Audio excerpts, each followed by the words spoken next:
आपल्या महाराष्ट्राचे प्रसिद्ध कांदे पोहे आणि बऱ्याच कुटुंबाची सकाळची सुरुवात होते ती म्हणजे मस्त वाफाळत्या मौसूद कांदे पोह्यांपासून. मौसूद कांदे पोहे आणि मस्त गरमागरम वाफाळता अमृततुल्य चहा मिळाला की आहा. हेच कांदे पोहे प्रत्येक कुटुंबामध्ये वेगवेगळ्या पद्धतीने तयार केले जातात. बऱ्याच जणांचे कांदे पोहे बनवल्यानंतर लगेच ते कडक होतात किंवा वातट होतात, दाताने चावता येत नाही. या सगळ्या गोष्टी होऊ नये म्हणून कोणत्या टिप्स वापरायचं, एक 5-6 तास जरी म्हणाल किंवा मुलांना जरी डब्याला देत असाल तरी हे मौसूद राहण्यासाठी कोणत्या टिप्स वापरायचं, पोहे भिजवण्यासाठी कोणती ट्रिक वापरायची, हे सगळं मी या व्हिडिओमध्ये तुमच्यासोबत शेअर केलेलं आहे. म्हणून व्हिडिओ अगदी शेवटपर्यंत नक्की पहा. चला तर मग वेळ न घालवता रेसिपीला सुरुवात करूया. कांदे पोहे बनवण्यासाठी इथे आपण 2 कप आणि वजनी म्हणाल तर साधारणतः पाव किलो प्रमाणात जाड पोहे घेतलेले आहेत. उन्हाळ्याच्या दिवसांमध्ये कांदे पोहे बाजारात चांगले मिळतात. सध्या पावसाळा सुरू आहे आणि पावसाळ्यात थोडेसे खवट वगैरे पोहे आपल्याला मिळतात. तसे हे पोहे आपल्याला व्यवस्थित निवडून घेणं गरजेचं आहे. तर असे हे आपण कांदे पोह्यांसाठी जाड पोहे घेतलेले आहेत, जे तुम्हाला कोणत्याही किराणा स्टोअरमध्ये अगदी सहज उपलब्ध होईल. पाव किलो पोहे साधारणतः यापासून एक 4 प्लेट कांदे पोहे तयार होतात. म्हणजे 3 ते 4 जणांना व्यवस्थित नाश्त्याला हे पोहे पुरू शकतात. बाजारातून हे जाड पोहे आणल्यानंतर व्यवस्थित चाळणीने आपल्याला चाळून घ्यायचे. म्हणजे यामध्ये छोटा मोठा कचरा असतो किंवा छोटे मोठे पोह्यांचे कण राहिलेले असतात. व्यवस्थित आपल्याला चाळून हे कांदे पोहे बनवण्यासाठी जाड पोहे तयार मिळतात. मगाशी सांगितल्याप्रमाणे कांदे पोहे भिजवण्याची सुद्धा एक ट्रिक असते बरं का. बऱ्याच ठिकाणी चाळणीमध्ये किंवा गाळणीमध्ये घेऊन हे कांदे पोहे भिजवून तयार केले जातात. तसं अजिबात करायचं नाही, त्याने तुमचे पोहे पटकन कडक किंवा वातूळ होतात. त्यासाठी काय करायचं, एका भांड्यामध्ये चाळून घेतलेले पोहे काढून घेतलेले आहे आणि अशा टोपामध्येच आपल्याला काढून घ्यायचं आहे, ज्यामध्ये पाण्याचा निचरा होणार नाही आणि तुमचे पोहे बराच वेळ छान मौसूद राहतील. अशा एका भांड्यामध्ये किंवा फुलपात्रात आपल्याला पोहे काढून घ्यायचे. त्यामध्ये भरपूर पाणी घालायचंय. हाताने न फिरवता घरातला चमचा किंवा फोर घ्या, त्यानंच हे आपल्याला वर खाली करत जायचंय. म्हणजे पोह्यांना लागलेली धूळ माती कचरा असेल सगळा त्याचा निचरा होतो आणि असं हे व्यवस्थित तुम्हाला पोहे स्वच्छ करायला मिळतात. बघू शकता किती दुधाळ किंवा थोडंसं घाण पाणी आहे. आता हे पाणी आपल्याला संपूर्ण काढून टाकायचं आहे आणि जर तळाला लागलेलं पाणी असतं, हाताच्या उंजळीने असं हे संपूर्ण पोह्यांमधलं पाणी आपण काढून घेतलेलं आहे. म्हणजे जितकं निघेल तितकं संपूर्ण पाणी आपल्याला काढून घ्यायचं. असं केलं की काय होतं, बराच वेळ यामध्ये पोहे छान मौसूद राहतात. पाण्याचा निचरा न झाल्यामुळे तुमचे पोहे अजिबात कडक होत नाही. असं हे दूषित पाणी पोहे धुतलेलं झाडाला वगैरे आपण घालू शकतो आणि एकाच पाण्याने आपल्याला हे पोहे धुवून घ्यायचं आहे. नाहीतर जास्त पाण्याने जर तुम्ही धुवून घेतलं तर हे थोडंसं लगतं किंवा चिकट होतं.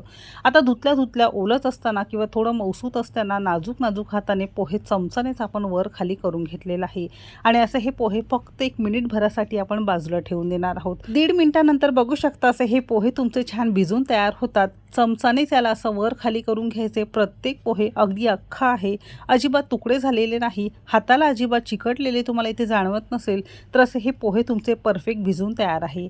आता हेच पोहे जर तुम्ही चाळणीमध्ये गाळणीमध्ये धुवून असे हे करत ठेवले असते तर यातलं सगळं पाणी निघून गेलं असतं. पोह्यांमध्ये जर पाण्याचा अंशच राहिला नाही तर तुमचे पोहे डेफिनेटली किंवा 100% कडक होणार. असं हे तुम्हाला भांड्यामध्येच करून घ्यायचं आहे. हे छान भिजल्यानंतर चवीपुरतं किंवा अर्धा चमचा मीठ आणि अगदी पाव चमचा साखर घातलेली आहे. साखर घातल्यामुळे काय होतं माहिती आहे का, एक तर पोहे चवीला छान लागतात आणि साखरेमुळे बराच वेळ तुमचे पोहे मौसूद राहतात. त्याचा काय होतं, सकाळी नाश्ता केला जातो आणि बराच वेळ ते पोहे असेच ठेवले जातात आणि काही वेळाने ते कडक होतात. या पद्धतीने तुम्ही नक्की करून पहा आणि मीठ आणि साखर घालून असे हे पोहे वर खाली करून घेतलेत आणि जेव्हा तुम्हाला आता बनवायचं असेल त्यावेळेस तुम्ही याला फोडणी देऊ शकता. असंच जरी तुम्ही अर्धा 1 तास ठेवलं तरीसुद्धा चालू शकेल. आपण लगेचच याला छान फोडणी देणार आहोत. त्यासाठी कढई गरम करून घेतलेली आहे.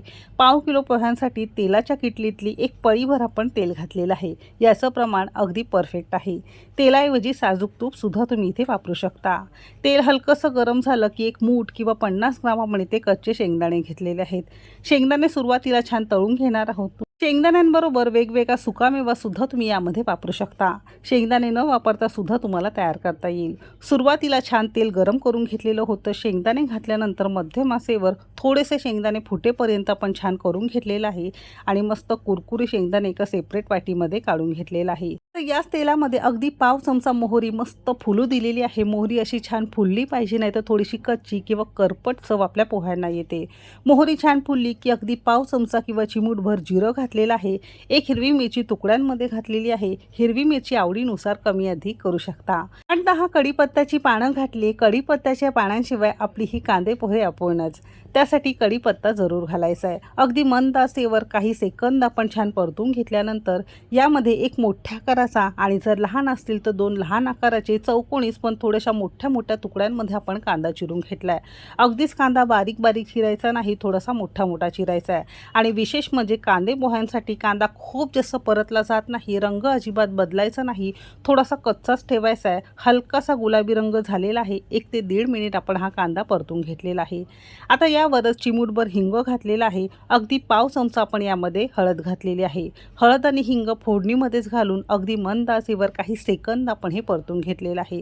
असं केलं की पोह्यांना रंग अगदी मस्त येतो. आता यामध्ये हातानेच आपण थोडेसे मोकळे केलेले पोहे घालणार आहोत. बघू शकता किती सुटसुटीत मस्त तुमचे पोहे भिजून तयार आहे. थोडीशी कोथिंबीर भुरभुरलेली आहे. आता गॅस अगदी मंद करायचा आहे आणि अगदी नाजूक साजूक हाताने पोहे आपल्याला हे फोडणीमध्ये छान एकजीव करायचं आहे. पोहे तुटणार नाही याची व्यवस्थित विशेष काळजी घेत आपल्याला हे पोहे फोडणीमध्ये एकजीव करून घ्यायचं आहे. बघू शकता असा हा रंग छान एकसारखा आलेला आहे. बऱ्याच जणांना कांदे पोह्यांमध्ये बटाटा सुद्धा आवडतो, तर शेंगदाण्यानंतर छोट्या छोट्या फोडींमध्ये बटाटा थोडासा सोनेरी रंगावर तळून सुद्धा तुम्ही वेगळं काढून घेतला तरी सुद्धा चालू शकेल. आता हे छान आपण असं करून घेतलेलं आहे. आता गॅस आपला अगदी मंदच आहे. एकसारखं फिरवत आता याला झाकण लावायचं आहे आणि अगदी मंद आचेवर 2 मिनिटं आपण याला छान वाफवून घेणार आहोत. असं छान झाकण लावलं की सगळी जिन्नस एकजीव होतात. थोडंसं कच्चं वगैरे काही राहिलेलं असतं, चांगलं शिजून येतं, अजिबात हे कच्चं राहत नाही. मस्त गरमागरम वाफाळतं आणि गरम असताना इतकं सुटसुटीत मस्त कांदे पोहे आपले खाण्यासाठी तयार झालेले आहे.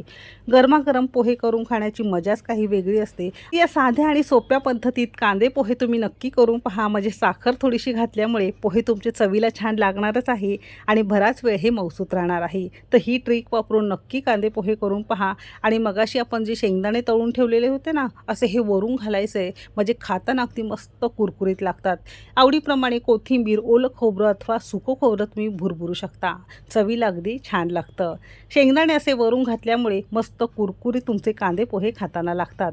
तर या पद्धतीने नक्की करून पहा. मस्त लिंबाची फोड अशी पिळायची आहे आणि मस्त कांदे पोह्यांचा आस्वाद घ्यायचा आहे. रेसिपी कशी वाटली कमेंट करायला अजिबात विसरू नका. जर आवडली असेल तर एक लाईक नक्की करा. चॅनेलवर नवीन असाल सबस्क्राईब करा. रेसिपी कोणत्या शहरातून बघताय ते सुद्धा नक्की सांगा. चला तर मग भेटू एक मस्त आणि जबरदस्त रेसिपीसोबत. तोपर्यंत मस्त खा आणि स्वस्त रहा.